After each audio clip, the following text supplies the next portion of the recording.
A new season dawns. The fires of ambition reignited. A fresh opportunity to drive change in the race towards a sustainable future. Chris Dobson comes from the back of the pack to the lead. Championing equality and e-mobility on its pilgrimage across the globe. This is Extreme E.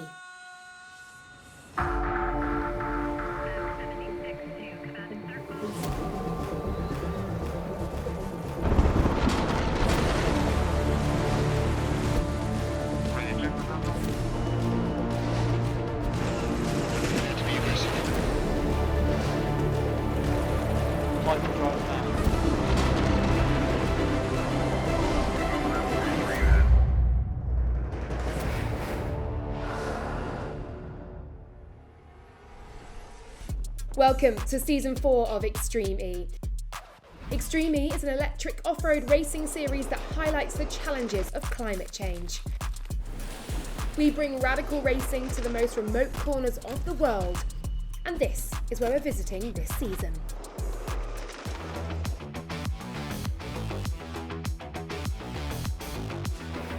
We start in Saudi Arabia with rounds 1 and 2 in the Jeddah Desert. Teams and drivers will battle the heat, sand and rocky terrain to win the first points of the new season. Next, Extreme E heads to the cooler climates of Europe for round 3 and 4.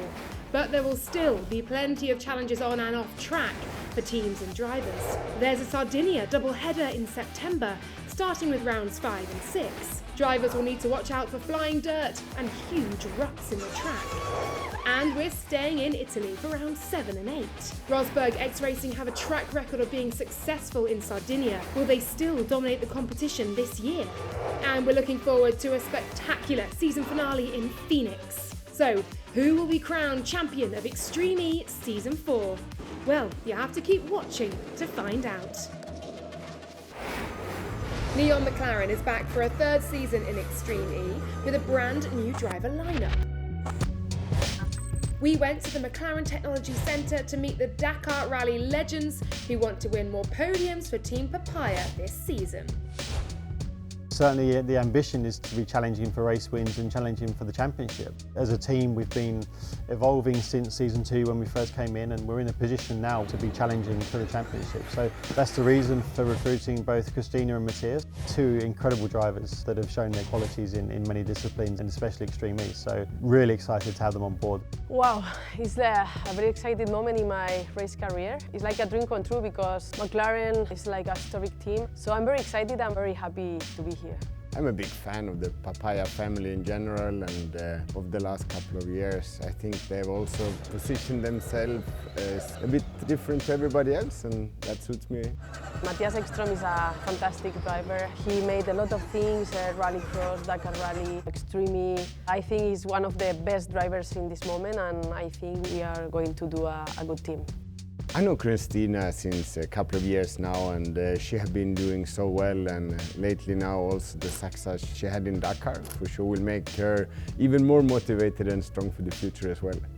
It was an amazing moment in my race career. We won Dakar. It was a little dream since I was very young, and I think I never forget. For sure, the experience that I had in Extreme E, the experience that I had in Dakar Rally, I think I am a little bit experienced, not like Matthias Ekström, but for sure I'm going to give everything to give us success. I'm quite happy when helmet is off, but with helmet on I'm not so happy. I'm more concentrated and focused and a bit boring with helmet on. Extreme E is Motorsport's first gender-equal racing series. As part of the sport's commitment to equality, the Student Ambassador Scheme runs in collaboration with Neom Mclaren each year to give young women hands-on racing experience. Motorsport is a notoriously difficult industry to get into, so for us what we thought about was, are there some unique opportunities to produce a programme that would allow underrepresented talent to get their first gig within motorsport, and that is the Ambassador programme. That's how Amanda came across the opportunity originally. My role was giving paddock tours, so engaging with team principals, drivers, meeting the VIPs to just understand more about the car and the racing series. So I'm very thankful for the scheme. It's been a great chance to just understand beyond like the screens of TV how it works, communicating with people, networking with people. It's just giving an opportunity for new generations to go into motorsport, fall in love with motorsport and propel it into the future. I started around high school, a time trying to start looking into cars. An elective opened up for automotive, and I decided to take it as my mom always had like the hardest troubles like navigating what the mechanic said. Like I thought, you know what, like let me do the oil change, like we do not need to spend that much money. And I started picking up how to do suspension belts, just basic everyday changes. I started saving up all of my money. I did my university application, and then I just told my mom, you know, I'm going to England. Just from there, I was able to find this opportunity. Now, often we talk about sustainability. I think, however, we often focus on environmental sustainability, whereas sustainability itself means so much more. And diversity and inclusion is one of the key pillars that we really need to work on to make sure that we're doing better with going forward. Very excited for the new racing season. We've had some podiums, but now we need some wins. We think our driver lineup's going to be pretty exciting, and so looking forward to getting started. For Saudi, the most important is getting used to drive with Matthias, getting used to drive with all the team, and for sure we will try to win. Every time we sit in the car, we do our best. It's a sprint race and you have to be very aggressive from the first meter. I promise you, I will do my best. Victor sits with the Papaya family.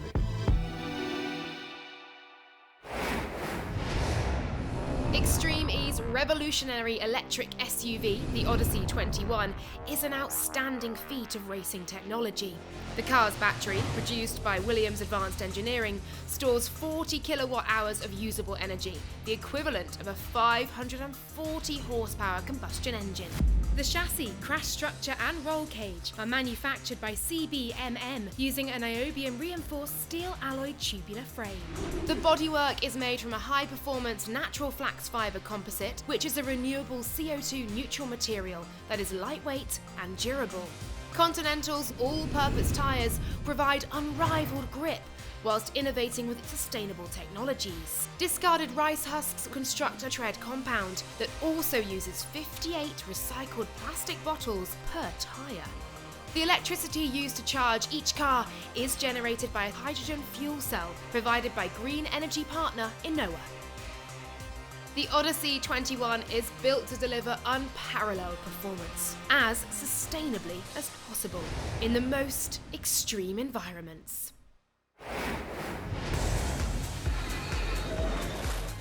Extreme Season 4 is a season that is really exciting. We are preparing the future with a transition season towards hydrogen. So at the same time as having the races, we will be testing the hydrogen cars, getting new teams prepared for the first hydrogen season ever. It's a really exciting season, very exciting from a technology point of view. And also, of course, we'll have great racing. We start in Saudi Arabia, and it's going to be one with dunes. Then we will go to other venues. First time we'll race in the US, which will be also very exciting. 10 years of the ABB Formula E Championship is great. We've been through difficult moments, we've been through great moments. The fact that we're here 10 years later is fantastic. It's the proof that this project really had space in the motorsport world, and we are doing every time bigger and bigger. E1 is the next step. It's taking electric motorsport to the water, and I think that has a great future. I think the next frontier to decarbonize is the water, river, lakes, the oceans. We need to bring this new technology of mobility also to the water, and that is the role of E1. For the first time, we call it the 360 partnership because PIF is partnering with all three electric motorsport championships, Formula E, Extreme E, and E1, 360 degrees to promote electric motorsport. I think to have partnerships across the board is great because it helps us stabilize and look at the future with a lot more optimism. And having the backing of PIF, which is a huge entity, it definitely guarantees that. They see it on a global vision, not only the Formula cars, but the Formula, the rallies, and the water. So I think it's a great partnership. The location for the next Extreme E race is not far from Jeddah, a new location in Saudi. We love to discover new places in this beautiful kingdom. Many of the drivers have been looking forward for a long time to race in dunes. So yeah, very excited for that. This week, Extreme E joined forces with one of their partners, Vodafone Business, at the Innovation for Impact Forum to discuss their technology and sustainability work. A highlight was an Extreme E driver panel, including Kevin Hansen, who has announced he'll be back for Season 4.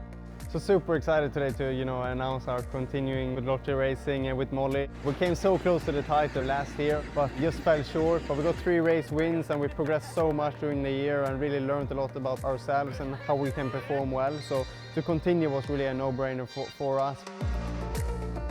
Today we're with Vodafone Business to try and highlight the importance of climate action. It's all about sustainable innovation here. It's all about how businesses can learn working with Vodafone Business and Extreme E to reduce their carbon footprints, to reduce their emissions. Our discussion is going to be centered mostly around how science can influence and impact sustainability and vice versa. In the mix, there's always technology that has, an impact on science. And obviously for a purpose-driven championship like Extreme E, it's going to be fascinating to see how we can use the track-to-road innovation to push sustainability and how sustainability is pushing the championship to be advancing technology and innovation as such. When you think about when trying to have a positive impact, partnership is key to everything. With Vodafone being our technology partner, it's so key for us to understand how they want to implement their technology into ours. And we also want to see how we can push the boundaries of creating positive impact through sport, and having a partner like Vodafone who not just looks after sport, but so many other industries, and the knowledge that they get from there and apply here is invaluable for us. So fundamentally we do 2 things to support Extreme E. One is to help them go racing in remote parts of the world to raise issues on climate change. And the second thing is support their legacy projects, which are all about leaving a positive impact through projects in places which they race. In Sardinia, we've worked with Extreme E, Medsea, and also a Vodafone partner called Dryad to implement IoT sensors which do early detection of forest fires. For the Extreme E Legacy project in Scotland, Vodafone have put in IoT-connected water quality buoys to help monitor the salmon populations in the area. It's super important to have great partners in a series like this where we're trying to push every aspect of sustainability, equality, engagement. It's such an important widespread, so we need to have the big stakeholders with us sharing the vision of Extreme E.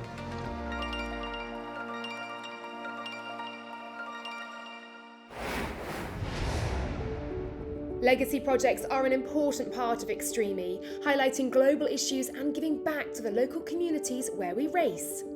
Science Committee members Professor Lucy Woodall and Professor Richard Washington met in Oxford to reflect on their progress so far. Richard, thank you so much for this invite here to Oxford to chat about what we've been doing in the last 3 years, and most importantly, that look forward into season 4. I think the thing that really drew my attention in our activities is the extension of the legacy voyages that are planned for 2024. We're the sort of outfit that doesn't race somewhere, make good friends that we never see again and walk away. So tell us about your experiences on the legacy voyages. So in Senegal, we had 3 drivers with us. What I did was ask them what their memories of Senegal were. It's almost exactly a year later, and to come to the exact place we were planting, we can really see the difference and how quick these mangroves are growing. The locations that we race in are not set in time, and I think that's really valuable for all of us to understand. Those reflections from the drivers was a really interesting component. That prompts me to think back to the Greenland trip that I did. What amazed me is just how much those young kids remembered from the previous year. They'd built a replica X44 car while we'd been away in the dark hours of their winter. It was amazing to see. We walked up mountains, we went kayaking. We had a great laugh together. It's the sort of thing that really stimulates you to want to go and do more for legacy programs. I think I'm really looking forward to the legacy voyage to Scotland, to just see how that racetrack has changed, see what that environment is, but also to understand the legacy project itself and to see where that has moved. I think that would be really fascinating to see those changes. In the case of the Amazon, we've never raced there. But we do have a legacy program ongoing. How do we conserve it? The legacy project that Extreme E has supported is thinking about agroforestry. So how can some of those cattle ranchers or those thinking about that as a source of income for them and their families sort of transition into a way that's a little bit more working with the forest, thinking about planting trees, being part of carbon dioxide removal rather than a carbon dioxide pump into the environment. And I think that's really important because it works with those communities directly, listening to them and being able to support them with training and with support to be able to make those transitions. It's all come about because there's been a choice to change. And the more that we can do to showcase that to the corners of the world, I think the more proud Extreme E can be of the messaging that we do. Pledging to be a series led by science, Extreme E became the first racing series to enlist a scientific committee comprised of 5 of the world's leading climate academics. Well, I love the ocean. I kind of consider myself part ocean even. I'm here to document the ocean so that others can see it tomorrow, but also in future generations. I was not really interested by science until I was confronted with ecology. And that was a discovery of the peace that nature brings to my soul. When I went to the Amazon for the first time to visit the areas that I was studying, I started to realize that the most important thing was the landscape was changing so fast. I grew up in a coastal city of South Africa, and it was an amazing place to grow up because the winds would shift almost on a daily basis. When the Navy started sending submarines to the Arctic in the 1960s, the first discovery actually of the thinning of the Arctic ice was my work from 2 successive submarine voyages. Extreme E is really brilliant at getting hold of good scientists from different places that inspired with this idea of doing science along with racing in an ecologically viable way. I was excited from the very first moment to be part of the scientific committee. It's innovative, it's connecting different worlds, and that's where we should go. For years and years, as a climate scientist, we were spreading doom and gloom without solution to hand. And Extreme E for us has been an absolute breath of fresh air because it holds the solutions in its hands and it's spreading the word like we can't as climate scientists. We're able to bring in our knowledge about a global issue and maybe global solutions, but then we're able to really pick the brains of the local experts and learn from them. We're capturing their voice. Suddenly people are realising how important climate change is to one's daily life, in fact to the future of the planet. Extreme E has opened a new door for action that extends beyond the laboratories. It is precisely the role of science to push the boundaries of the possible every day. And the prerequisite is that we should not give up.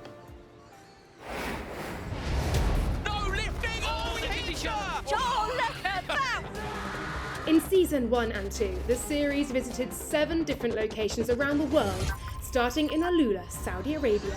Chris Thompson goes out wide, now he's going to make the cut back and try and carry the speed through the corner. He kicks the car up really high. The race was won by Rosberg X Racing, a team led by 2016 Formula 1 world champion Nico Rosberg. The championship in season 1 went down to the wire as RXR battled multiple Formula 1 world champion Lewis Hamilton's team, X44, throughout. After 4 dramatic rounds, it came down to the final race of the season. 3 laps to decide our champion. Incredibly, Rosberg X Racing took the title by the tightest of margins with a tie-break, having finished the season on the same championship points as X44. As season 2 got underway, Rosberg X Racing continued their winning wave, dominating at the opening Desert X Prix. Johan Kristoffersen, the reigning champion, crosses the line to take the win in round 1. Round 3 in Sardinia saw Johan's new teammate for season 2 also delivering the goods. Michaela Arling-Kotlinski at the wheel, past Jutta Klein-Smith, just into the water splash, and RXR take the win in round 3.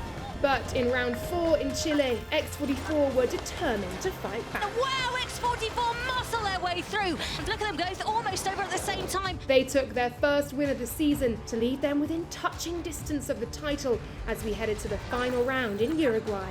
And And look at those two title rivals going together all the way. It's RXR versus X44. Sebastian Loeb fires up the inside. X44 have won this championship. So a title each for Nico Rosberg and Lewis Hamilton's team in the first 2 seasons. And we'll be looking back at season 3 later in the show. Racing for All is another Extreme initiative that aims to help young people from underrepresented communities get into the motorsport industry. Andretti Altequila is one of the teams helping new talent kickstart their careers. Our approach for the Racing for All programme has been to take someone from the local community, and it's almost like a legacy programme for us. We're giving back to the places that we come to race, rather than just bringing someone from the United States or someone from the United Kingdom, to give someone, a local person, the opportunity to experience what Extreme E is all about. I mean, one of the best examples of the Racing for All candidate is Lana, that we brought from the Isle of Arran in Scotland to the Scottish race. I mean, she's come from a small island community and immersed into professional motorsport. Being able to work on the car has been amazing, you know, help the guys clean it after it comes back from the track, working on the bodywork. After watching all the mechanics working in the cars, always interested me, mechanics. Hassan never had the opportunity to work in racing. Talking to him, he's really enjoying it himself. Hopefully he comes away from this with a great experience and something he'll remember for many years to come. Now, if you ask me for any single parts for there, what they are doing, I can't tell you. And what's the benefits of that, why they change that, how we can learn from the environment here. So each one, what he did, I get that experience.